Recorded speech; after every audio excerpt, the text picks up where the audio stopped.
So ano po ba ang emergency loan?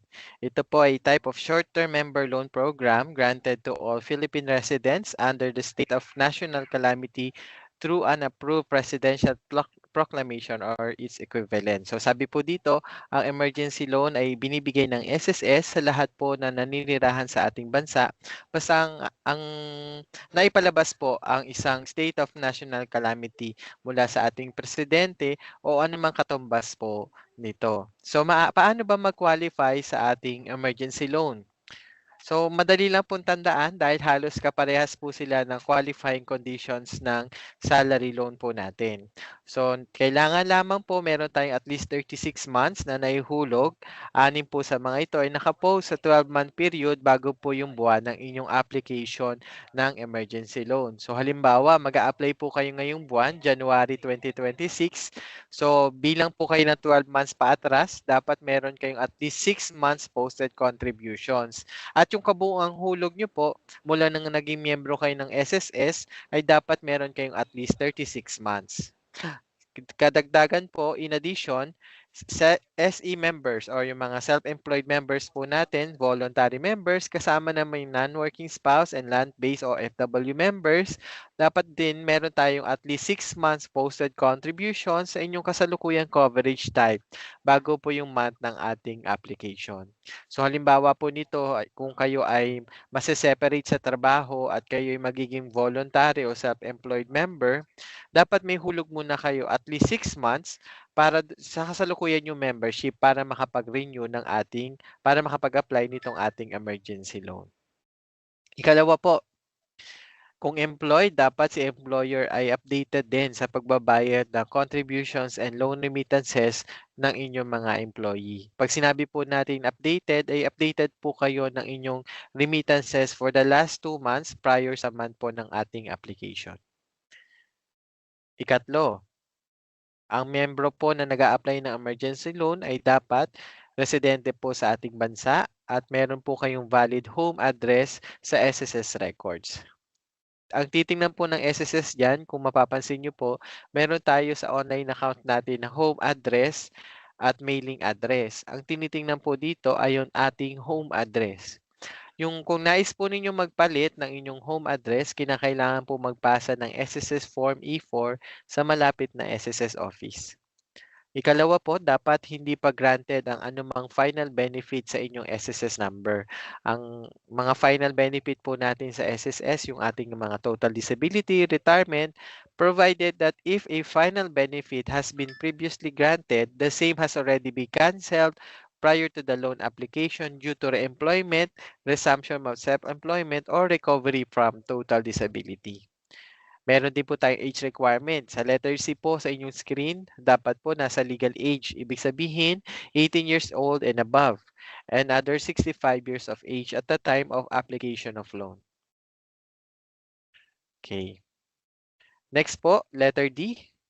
Has no past due emergency, calamity, and salary loan, including SLRP, Education Assistance Loan Program or EALP, and other short-term or long-term member loans as may be determined by the SSS. So, maaari po mag-apply ng emergency loan at halimbawa may ino-offer din na salary loan at qualified po kayo, pwede po itong pagsabayin. Kaya lang po, dapat hindi po past due. Kung meron kayong existing salary loan balance, dapat hindi siya past due. Ibig sabihin, may balance yung past due po ninyo. Dahil may tinatawag po tayong past due and current due. Yung current due, yung kasalukuyang dapat yung bayaran sa kasalukuyang buwan. Samantalang yung mga past due, ito yung mga unpaid na previous amortizations na hindi natin nabayaran sa tamang panahon. So, sinasabi dito sa guidelines, dapat wala po tayong past due na loan balance in order to qualify for another loan. Ito nga pong ating emergency loan. Has no outstanding restructured loan o yung mga naka-under po sa condonation, has not been disqualified due to fraud committed against the SSS, have an updated contact information in the SSS database, at panghuli po, dapat meron din tayong active disbursement account enrolled sa ating Disbursement Account Enrollment Module or DAEM sa SSS website. So, kagaya po ng regular salary loan, ang emergency loan po natin ay pinapadala po natin sa inyong active disbursement account. So, dapat meron na kayong registered bank account sa inyong SSS online account. Hindi pa pinapayagan sa ngayon ng e-wallet kagaya po ng mga karaniwan po nating e-wallet na ginagamit. So, dapat po bank account ito na nakapangalan po sa inyo, approve at registered sa inyong online account. Okay? Tuloy po tayo.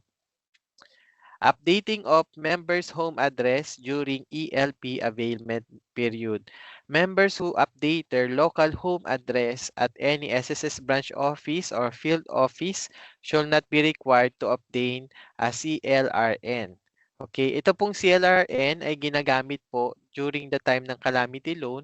Ibinibigay po ito ng SSS officer sa ating mga branch offices. Pag kayo po ay nagpunta sa ating mga opisina, nagbibigay po ang aming mga kasamahan sa SSS ng CLRN na tinatawag.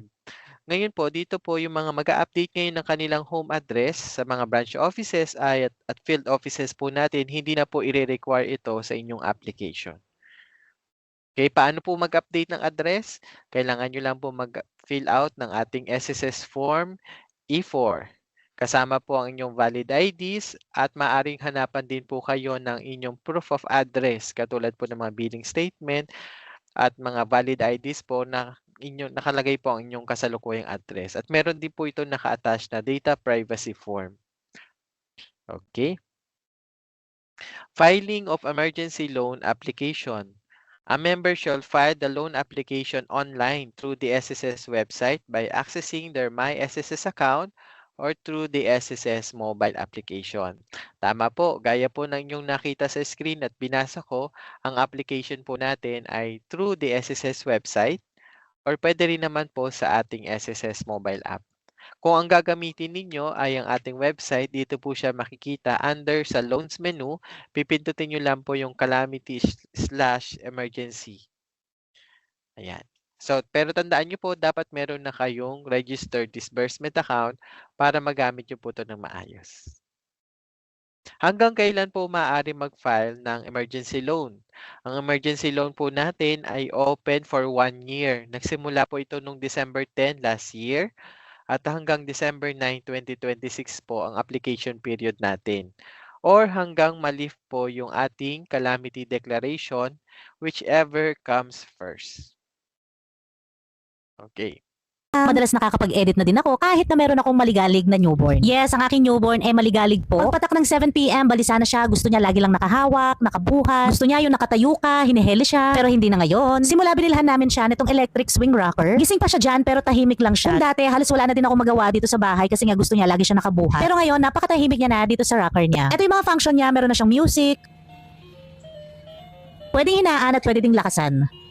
At dito naman, meron na siyang 5 level, yung lakas ng swing niya. Pero ako, level 5 talaga yung gusto ng baby ko, yung ganito kalakas. At pinaka nagustuhan ko, meron din siyang timer na pwede nyo siyang iset ng 15, 30, and 45 minutes. Kaya kahit makatulugan nyo na nagsiswing to, pag sinet nyo siya sa timer, automatic mag-off itong swing. At kung dati nga, kailangan buhat ko siya, hinahele ko siya before siya matulog. Pero ngayon, nakakatulog na siyang mag-isa dito sa electric swing rocker. Kaya ang laking tulong talaga sa aming mag-asawa, itong electric swing rocker na to. Kaya kung may anak din kayong maligalig, or nasanay sa buhat, nasanay sa hele, kapag binababa na sa crib or sa bed, bigla silang nagigising at halos wala na kayong magawa sa bahay. Naku mga mommies, kailangan nyo to.